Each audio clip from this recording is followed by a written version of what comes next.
to Congressman Andy Ogles of the 5th Congressional District. He's fresh off a plane. He's back in Tennessee. He's got to feel good about that. He joins us in studio. It's great to be home now. Now, the frustrating part is we landed on time, and then we sat on the runway for like half an hour because there was no gate agent. Like, we just literally sat there. Meanwhile, I'm watching my watch thinking I'm supposed to be in studio in just a few minutes. But anyway, that's first world problems I got here. Here we go. I have a bone to pick with him real quick. Okay. The other day when we were watching the vote count for Johnson for Speaker, you and I were making fun of people that would stand up and give any sort of a speech whatsoever or say anything other than Johnson. You know these guys that were doing that, making little proclamations about home to the great state of Andrew, whatever. I mean, it's ridiculous. Mr. Ogles happened to be one of those people that said more than just Johnson. I did. I said fighter and uniter. And he tweeted that out on his Twitter channel. So I quote tweeted him and I said that anybody who said anything other than Johnson or Jeffries should be tarred and feathered and made to sleep with Nancy Pelosi. Obviously, the Nancy Pelosi part being the most egregious and hurtful part of the tweet. Yeah, I mean, if you gave me the choice of the two, I'm going tarred and feathered. Right. I mean, yeah. I got suspended from Twitter. Because you're just a meanie. Because I said tarred and feathered. For violence. I was flagged for violence and suspended. Didn't we have this show meeting that we're nice to Andy now? Did we have that show meeting? Absolutely. I thought we did. We're all good. But to your point, though, I guarantee you there's some radical imams, there's some radical Palestinians, there's radical elements of Hamas who have Twitter accounts and they don't do a darn thing. That's and then true. Meanwhile, they pick on you for having a sense of humor. The Ayatollah of Iran has an active Twitter account, and I'm suspended for violence. Well, I think it's deserving. I'm going to stand my ground. Mike Johnson is a fighter and a uniter. So obviously, and it rhymes. It sounded good. Well, no, it sounded pretty good. I mean, at least you were pithy. I mean, if you're going to say something additional to the name, just be pithy. These guys that were like, from the great state of New York, be quiet. Just say Hakeem Jeffries and sit down. Right. Not the party convention. Exactly. So Mike Johnson, a name that, I mean, maybe for you guys in the halls of Congress as you sit and debate and discuss, maybe not a name unknown to you as a possible candidate, but for most of us, a name that kind of popped up seemingly out of nowhere. Tell us what you know about Mike Johnson. Well, I mean, so Mike is a friend. He is at one point almost joined the Freedom Caucus. So that tells you where he falls on his political leanings. He took the path to leadership, and so he was a vice chair of conference. And unfortunately, once you take that role, most people kind of fall into the trapping, and they'll make a few bad votes. They'll vote for every CR. They'll vote for every Omni and those types of things. And so that hurts his score. But, his instinct is to be Freedom Caucus-esque, cut spending, secure the border, all those things that you and I would want. He's a man of faith, deep conviction in his faith. And so again, you know where his moorings are. And with Mike, there's not going to be subterfuge. There's not going to be backstabbing. There's no backroom deals. He's going to tell you his yeses are going to be yes. His no's are going to be no. And at a time such as this, he's really a breath of fresh air for Congress. You, obviously you were amongst those that had a lot of consternation about Kevin McCarthy last January. And we've discussed all of those issues that you felt like you needed to see resolved. And it wasn't a personality conflict. Right. It was a rules conflict. You wanted to see certain rules in place that would insist on regular order and that would insist on appropriations bills. And while McCarthy did not come through on all of the appropriations bills singularly, individually, and not in this omnibus spending package, You've expressed that you were fearful that the timing in all of this was wrong for the removal of McCarthy, which is why you ultimately did not vote for his removal. That's right. And now here we are. We got a new speaker and tick tock, less than 3 weeks, I guess. Yeah. When we return, we'll have less than 17 days. So it's one of those moments of, you hate to be right, but this guarantees that we're going to have a continuing resolution. Now, Speaker Johnson, has floated, January or April. The Freedom Caucus has made it clear January, no longer. I mean, when it comes to a continuing resolution, shorter is always better. But the problem that you run into historically, and again, this is why the timing of the motion to vacate was a problem, is if you get into December, what the Senate will do is they literally will wait to, the day before Christmas Eve, then they'll send over an omnibus bill, and members at that point have either gone home or wanting to go home, and they'll just vote for anything. And so the American people get screwed. I'll just be honest. And so if you're going to do a CR at this point, which is inevitable, and look, we passed an appropriations bill right before we left. We're going to pass another one next week. I mean, we're pushing through. We're going to try to get these done. But the reality is, it's going to be a CR, but you've got to get over the Christmas hump. Otherwise, American people get screwed by an omnibus. Help those that maybe don't quite understand. What's the difference between a CR, a continuing resolution, and the normal procedure? So the big difference between a CR and Omni is just typically the length of time and the size of the funding package. So you're talking about, it could be short as 3 days. It could be as short as a day simply for technical reasons. To, like we're talking about, a continuing resolution that will get you through Christmas. And Omni would typically take you past the November elections. And so all the funding's done, all the money's spent, and the House of Representatives, if we were to do that, we lose our leverage. We have the purse strings. And so if you give that up to the Senate, then it's over. Is there still leverage with regard to a continuing resolution to accomplish some of the goals that we've talked about? And we'll get into some of the specifics of them in a moment, like, southern border security funding, for example. Do you still have the leverage with a CR from now until January to make some of those adjustments? Yeah, and that's the likely thing that will happen is there'll be some sort of border security element to the continuing resolution. You'll send it to the Senate and then force the Senate to vote no on not shutting down the government and border security, which is an 85-90% issue across the country now. I mean, you have Democrat mayors saying we've had enough. And so Eric Adams being one of them, believe it or not, the mayor of New York City, the largest city in America. Yeah. But did you see the poll where 2/3 of New York City blame the Democrats, blame Biden for the migrant crisis and crime? Yeah. And so now this is a winnable issue for us. It's been a winnable issue, but sometimes it takes a minute for some of the members of Congress, quite frankly, to have a spine and courage. And so here we are. But now keep in mind, because it is a continuing resolution, because you need a Democrat controlled Senate to vote for it, it would not be as aggressive as I would want. It won't be as aggressive as you would want as far as, securing the border. So that's why, going back to your question, you've got to pass the appropriations bills. So by law, we're supposed to pass 12 appropriations bills.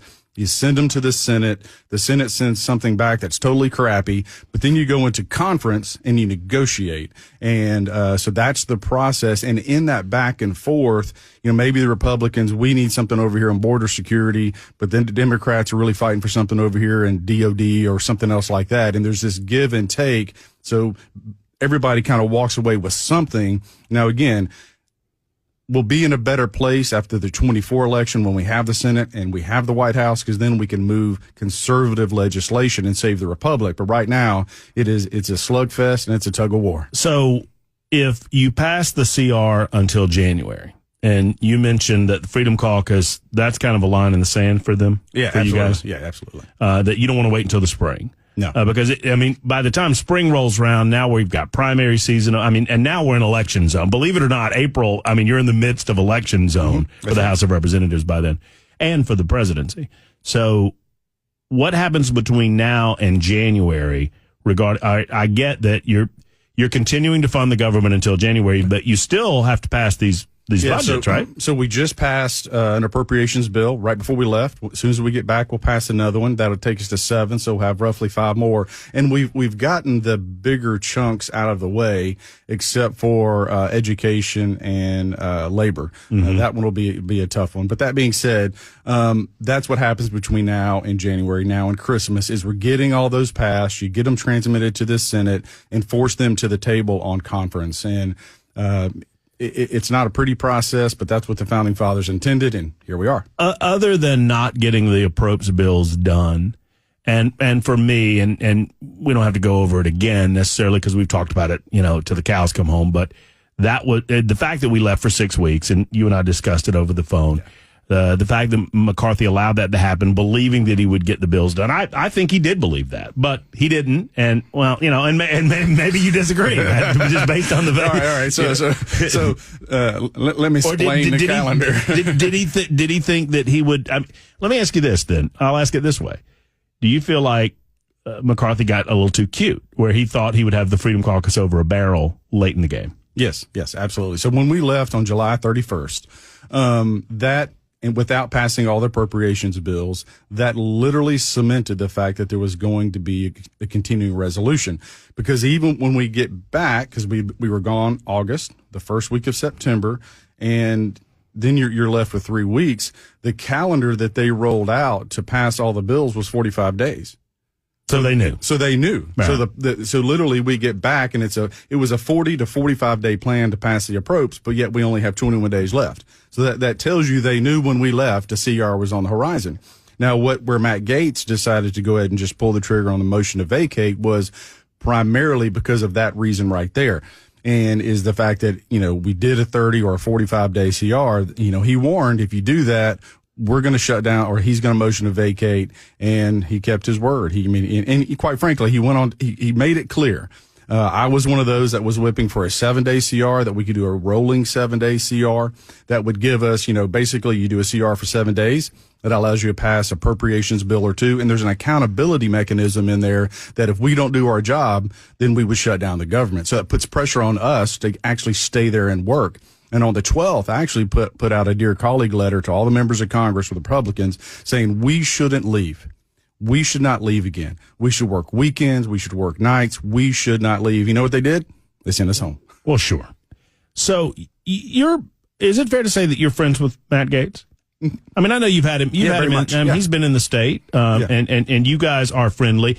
Is this an example of two individuals that see eye to eye on most everything? You guys saw the way to handle this a little bit differently, but you can do that. You can see things a little bit. He gets where you're coming from on this, and you get where he's coming from. Yeah, absolutely. For me, we have a job to do, and those 12 appropriations bills, and it's nerdy, and most people don't care, but we can't do anything until we pass those 12 appropriations bills. And if we don't pass those 12 appropriations bills, there's going to be $1.5 trillion, Omni in December, which I don't want. You don't want, right? And so we have to get that done. That's where the pork comes from. That's everybody. Right. That's where we get jammed. Yeah. And to your point, whatever size Omni we get, 40% of it would be for wokeness and, transgender surgeries in the military and all this stuff where you've seen the weaponization of the government against us. And so the last thing I want to do is fund that. We've got to get these appropriations bills passed. So outside of not getting the job done with the appropriations bills, we did get back to more of a regular order of things. You were pleased with that aspect of what we've seen happening over the last 8-10 months, right? Yeah, so one of the things that we fought for is, and again, this is nerdy, but historically over the last 15 years or so, most bills are passed under what's called a closed rule, meaning once it comes out of committee, there are no amendments unless the chairman or the speaker anointed you and allowed you to put an amendment on it, right? And we fought for an open rule process. Now, that can be problematic because we'll have a bill on the floor that'll have, 100 amendments. Guess what? You have to vote on all of them unless they're ruled out of order. But if you look back at this bill that we just passed, this appropriations bills, I had 2 amendments that I put forward that passed, and they passed on voice vote because they were good amendments. One blocked funding from the Department of Energy spending any money on mask mandates with the DOE and anything related to the DOE. Mm-hmm. Then the other one is, they've gone after gas stoves, they've gone after water heaters. They're now doing it with ice makers. And so it peels back the regulation on ice makers. It's like it's nonsense, right?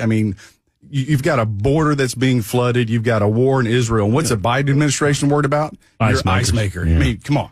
All right. When we return, quick time out. I want to ask you, because the Biden administration wants $1/10 of $1 trillion. I like saying it that way because it really, in my mind, it galvanizes how much money we're talking about. $1/10 of $1 trillion and he bundled these things together: Ukraine, Israel, and quote unquote what they call border security, which is very, very different than what Andy Ogles would call border security. I think we'll talk with Congressman Ogles about that in just a moment on the Murphy Show on Super Talk 99.7 WTN.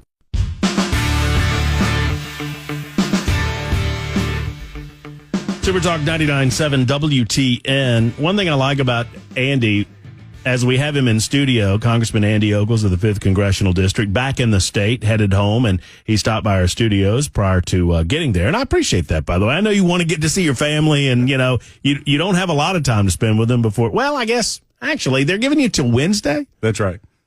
Is that the new speaker's decision? Part of it was to crank that whip, Ogles. We were supposed to be off, and so because of travel and all they're called CODELs, congressional delegation trips, that they put it out far enough. And quite frankly, for those of us who have young children, trick or treat. Now, look.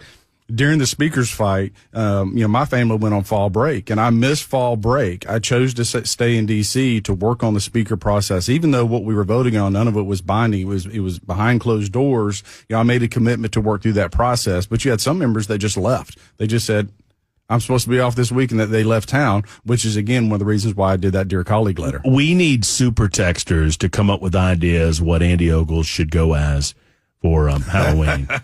I think you should go as like zombie Speaker McCarthy.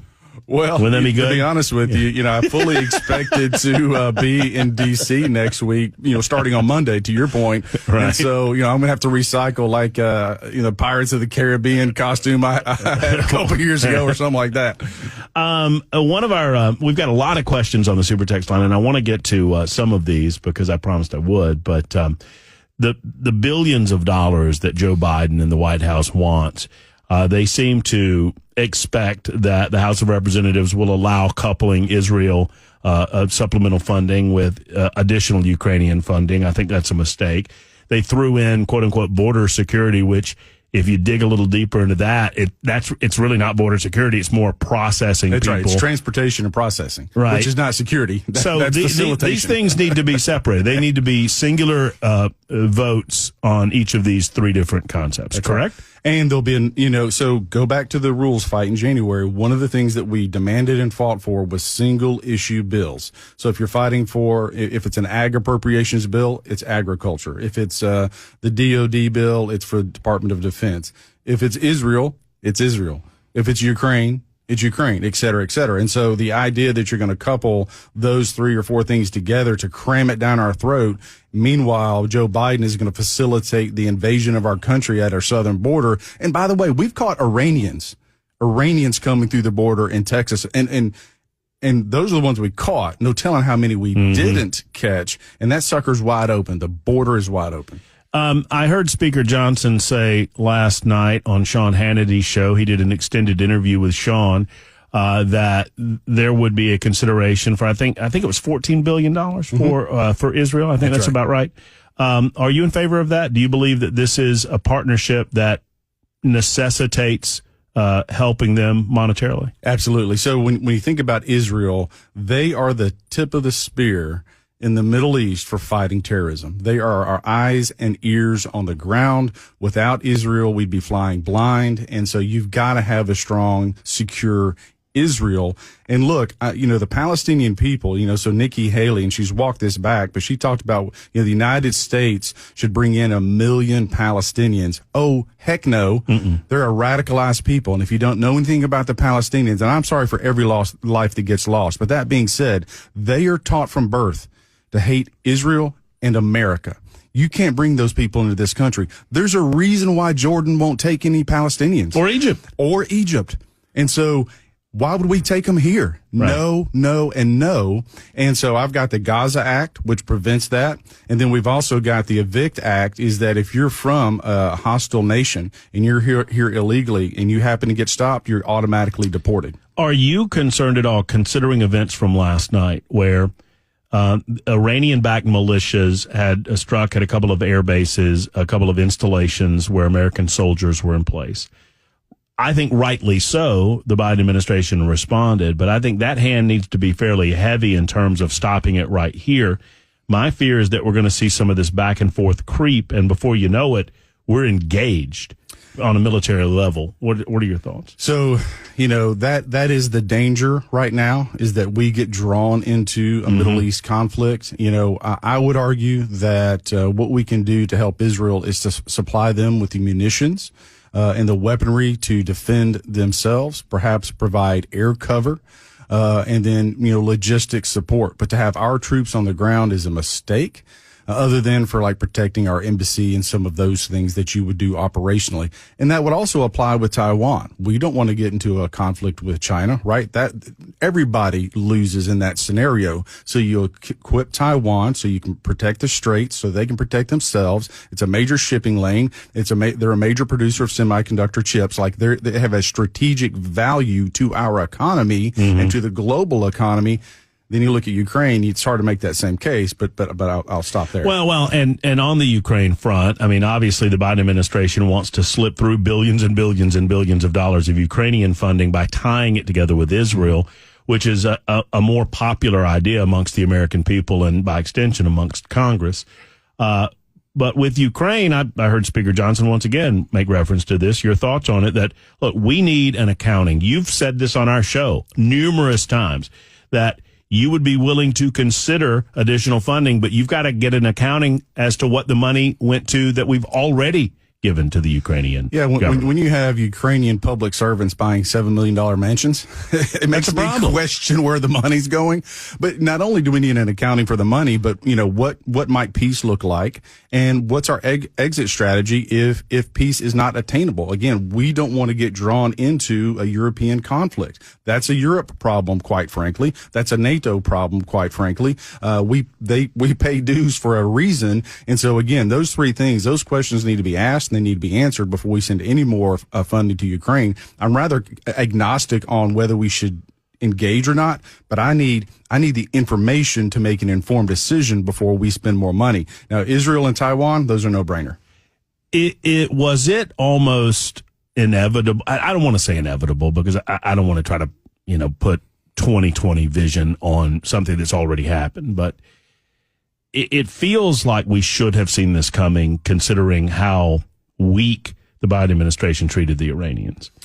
Yeah, I mean, so we just, I'm on the National Security Committee for Financial Services and the Oversight Committee for Financial Services, and we just had a committee hearing on the $6 billion, and in fact tweeted about it. He can't see it because he's banned. It gives me such great joy. Anyways, I don't know. I digress. But anyway, literally in committee, the testimony was that Iran has active agents in our country trying to assassinate American citizens. Now think about that for a minute. Literally, we know it. We've caught them. They're here.